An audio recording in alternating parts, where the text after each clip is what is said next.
It's such an honor to be here today. Everyone assembled in this auditorium knows what a privilege it is to gather in this monument, in this incredible testament to human ingenuity that has captivated the attention of the entire world. And I want to channel and harness the creativity that this building inspires in all of us to imagine what directions humanity may go in the decades ahead. And I want to do so through the prism of geography. Geography is literally the foundational canvas on which we build and construct our civilizational future. But it is not one inert, simple thing. It is a complex interplay of geographical layers. We have our natural geography of the environment and ecosystems. We have our political geography of nations and borders. And we have our functional geography of infrastructure and supply chains. And it is the complex interplay of all of these layers that produces the hyper-connected civilization that we experience today. When people ask, why is the world so complex? Why is it so unpredictable and uncertain? Why does everything seem to be accelerating? The answer is because that is how we have built it, because of all the connectivity that we have engineered onto our global geography. The feedback loops among our what used to be just national, local systems have become more and more rapid, propelling us into the uncharted territory of a complex future. And there's a big difference between prior historical eras that we could describe as merely complicated and today's world and tomorrow's world that we describe as complex. In a complex system, the past may not be a good guide to the future. There will be new directions, new tangents, emergent properties, novel formations, new directions in which our system goes that we have not anticipated before. And that is why a gathering like this is so special. Because we, the assembled futurists, have an opportunity to work together, to participate in wayfinding, in navigation, in experimentation, to try to decipher where the future may go in a world where, again, the past may not be the best guide to the future. So from layers of geography, let's understand how our systems, our human systems, our social systems, economic systems, are interacting in complex ways to produce the outcomes that we are going to experience and hopefully shape in a positive direction. No longer do we live in a simple world of bounded terrestrial societies alone, with limited political and economic integration and infrastructure, low levels of migration. We have built on top of that global value chains, connectivity of supply and demand among natural resources and commodities, industrial and consumer goods, and economic and financial interdependence. On top of that, we now have digital civilization. There's a great quote by Eric Schmidt, the former chairman of Google, who said, "The internet is the first thing that humanity has built that humanity doesn't understand." And what it has unleashed is horizontal forms of identity that transcend borders and create new collective agencies in the digital domain, stateless corporations, cloud-based companies who don't think about the world in terms of national markets, but rather between connected and unconnected peoples. And of course, all of that is built on an infrastructure, cloud infrastructure, AI infrastructure, the internet itself, which is not actually untethered from geography. In fact, it is a large consumer of the fundamental energy resources that power the rest of our civilization as well. Which brings us to another layer, of course, the biosphere, our planetary ecosystems, in which all of the collective activity from the other layers is leading to hothouse effects, chain reactions, and new directions in which climate is affecting our terrestrial societies. And that is how all of these layers interact, again, hurtling us, propelling us into uncharted territory, with some believing that all of this complexity is something we cannot harness, that our interventions are incapable of simplifying our systems, and we are being propelled towards civilizational collapse. A scary prospect, this interaction between geography and complexity. So where might all of this push us? Let's look at where we are, who we are, and where we might be going in this complex future. This is a map of today. This is the distribution of people around the world, our fundamental human geography, with brighter areas representing more dense concentrations of people. And the ovals are our megacity clusters. Over thousands of years, one of the irrevocable, I think, megatrends is urbanization. We continue to cluster and concentrate in cities, and those are no longer merely just dots on the map. They have become vast archipelagos. The United Arab Emirates is a very good example of this. From the more dispersed 7 emirates of the past, we now have infrastructure linking them ever more densely together, and that is happening around the world. And there's about 50 of these megacity clusters that we can identify globally. But are they just discrete, isolated cities? Of course not. They're deeply connected to each other.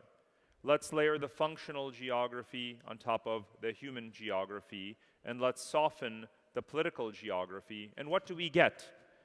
We get an image that shows us in a more perhaps accurate way how our civilization actually functions on a day-to-day level, which is that we are a network urban civilization, a connected civilization primarily built on these cities.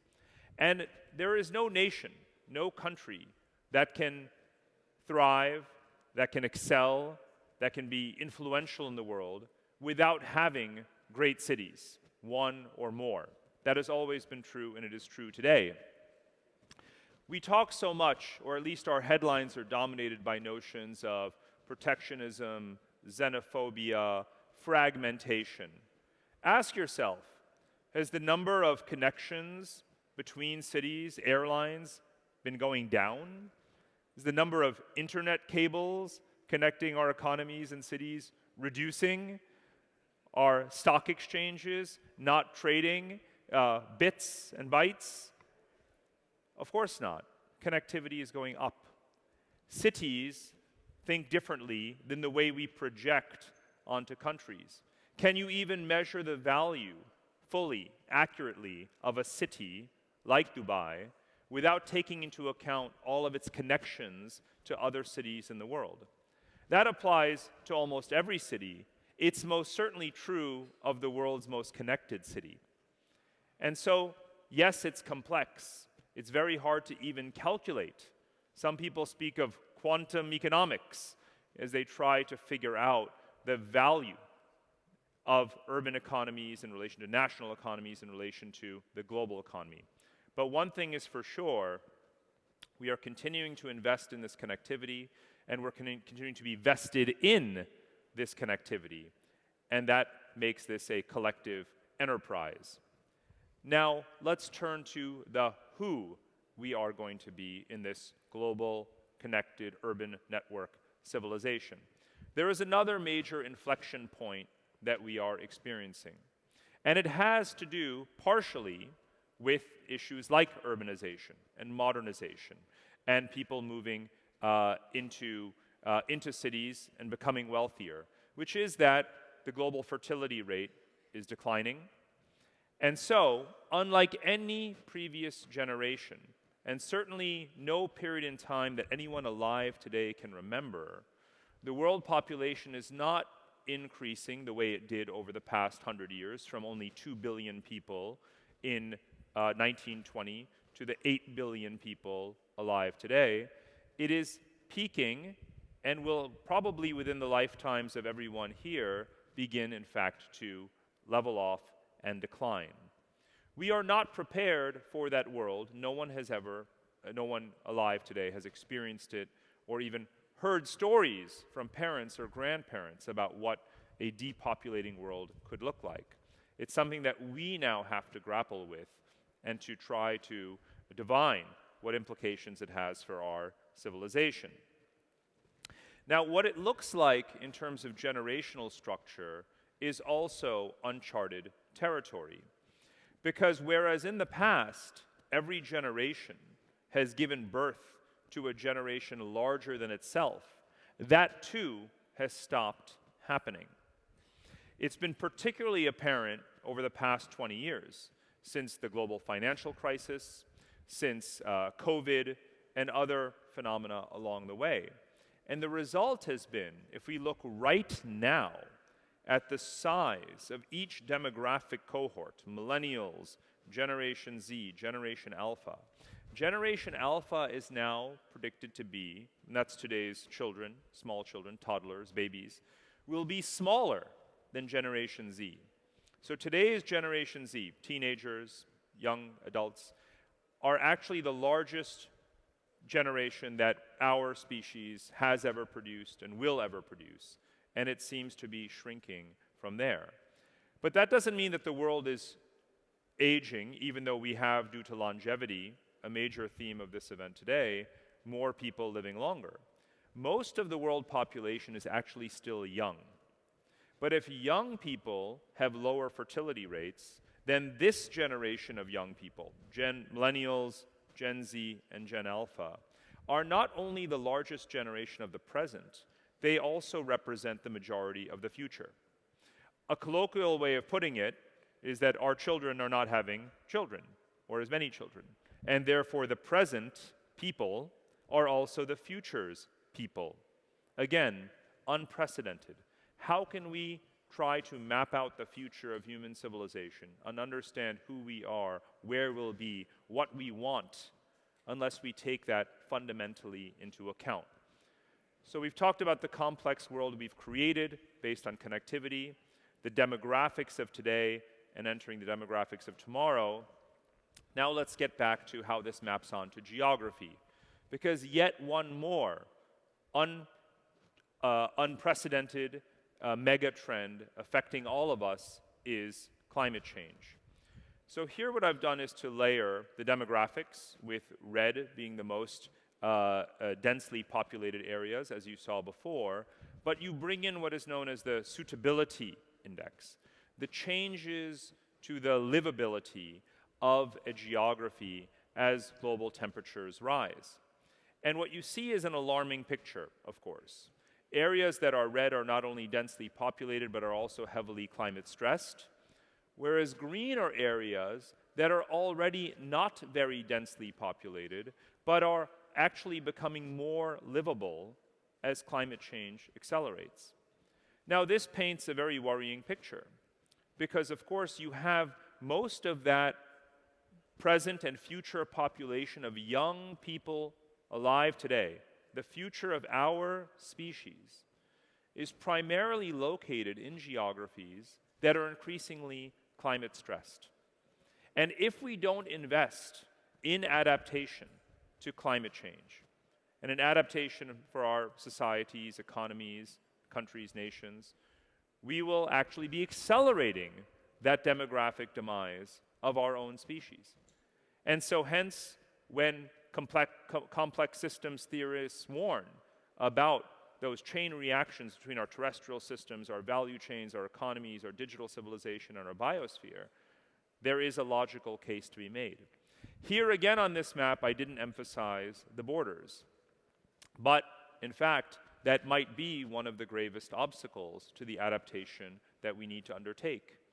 At the COP summit, both last year's COP summit that took place here and the current COP summit taking place in Baku, you don't hear nearly enough about adaptation. You don't see nearly enough capital being committed. You don't hear nearly enough talk about the implications for migration of climate volatility. And that's generally the case because, of course, when sovereign nations gather together, they are protective of one of the most sacred vestiges of sovereignty itself, which is protecting the movement, their borders, against the movement of people and controlling that movement of people.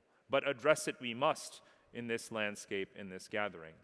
Already today, despite sovereignty, despite borders, despite the rootedness of our political systems, we are experiencing mass migrations on a scale never before witnessed in history. If you look at the stock and the flow of populations within and across regions of the world, these are numbers that are all going up, up, up, irrespective of the political dynamics that we tend to focus on in the short term in our headlines today. There have never been as many people moving from Latin America into North America, from Africa and the Arab world into Europe, from South and Southeast Asia into West Asia, into Europe, and into Central Asia. Unprecedented new vectors of directions and volumes of migration that have literally never been witnessed before. Again, complex systems give rise to emergent properties, to new dynamics that cannot be deciphered merely by looking at past patterns. But one thing is for sure, when we ask ourselves what happens at the intersection of all of this connectivity, all of this climate stress, the concentrations of young people in stressed geographies, the likely answer to the question as to the volume of migration and movement in the future is surely more. And what are people looking for as they move? Whether they are privileged and have the luxury of selecting where they go, or if they are being driven by geopolitical conflicts, by economic stress, or by climate change. They're looking for resilience. And perhaps the one-word answer, though it needs to be spelled out much more specifically, to how we cope with the complex world we have unleashed is by investing in resilience. We talk a lot about risk, whether it's climate risk or geopolitical risk. We talk much less about what resilience actually is.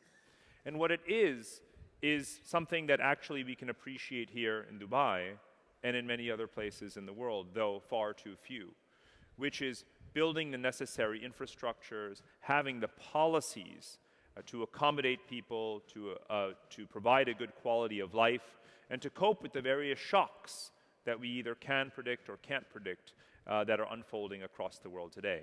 And I believe we have to measure it much better. It can be things like water desalination and flood protection measures and seawalls for climate. It can be, again, social policies like housing and education and healthcare. But investments in resilience are the ways in which we cope with shocks, domestic and foreign. And we can start to map those out. I've been traveling around the world looking for places that offer not only climate resilience, but also the right alignment of policies, of governance, of infrastructure, in order to offer the kind of resilience that people are looking for in a world on the move. And this is not an exhaustive list. It's not only places that are naturally occurring or appear to be green in a climate-stressed future. It's much more than that. It has to be about the preparedness of governance, of governments, of societies, to cope with everything from technological disruption to geopolitical volatility and more. And for every star on this map, there are others that I haven't shown, but there's stories to how those places are coping and how those places are preparing for the future. And it's in global gatherings like this where we have to exchange those lessons about what resilience is, how to measure it, how to do it, how to invest in it and implement it. And you'll note that I highlight places that, again, are not only appearing to be climate resilient. Just look at this country, the UAE, places like Singapore, that are among the most adapted in climate proofing themselves. So let's look briefly at the kinds of places that we'll build as we reconstitute human civilization in the future, not just in places that we know, but in places whose populations are growing, in places where these changes are being implemented. How would we optimally design our settlements in this future that is so uncertain, so unknown, so volatile? They would indeed be different, because I hope that we've learned a lot from the best practices of today. And I think many of the sessions here at this conference today and tomorrow at this forum are going to focus on things like this. Improved infrastructure that can cope with climate shocks, community-oriented architecture, especially multi-generational, walkable communities, less dependent on automotive transport, more circular and sustainable practices around food, energy, and water provision, and of course, more robust connectivity for people and goods to move about in a collective fashion. All of those things. Ask yourself today, how many places, not only to serve the present world, the present generation, but the next 1, 2, 3, 4, 5 generations on Earth, enjoy this optimal, this ideal archetype of how we design our built environment? Very few. We have a lot of work ahead of us, don't we?